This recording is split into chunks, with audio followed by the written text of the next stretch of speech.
న్యూఢిల్లీ పర్యటనలో భాగంగా మంత్రి తుమ్మల నాగేశ్వరరావు భారత్ మండపంలో జరుగుతున్న ప్రపంచ ఆహార సదస్సులో పాల్గొన్నారు. సమ్మిట్ సందర్భంగా Lulu group chairman Yusuff Ali, Monin India MD జైర్మన్ ఔరద్ మరియు బిఎల్ అగ్రో ఎండీ నవనీత్ రవికర్ వంటి ప్రముఖ పరిశ్రమల ప్రముఖులతో సమావేశాలు నిర్వహించారు. తెలంగాణలో ఉన్న అవకాశాలను ఎత్తి చూపిన ఆయన రాష్ట్రంలో ఫుడ్ ప్రాసెసింగ్ యూనిట్లను ఏర్పాటు చేయాలని వారిని ఆహ్వానించారు. భారత మండపంలోనే తెలంగాణ పెవిలియన్కు కూడా సందర్శన మంత్రి అక్కడ రాష్ట్రానికి ప్రాతినిధ్యం వహిస్తూ పలు స్టాళ్లను సమీక్షించారు.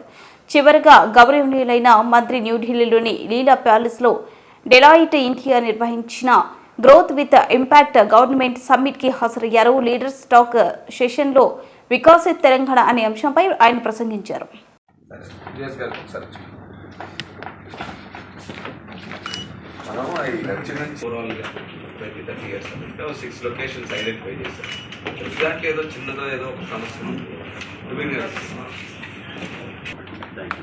Very senior leader and he has worked with my father also.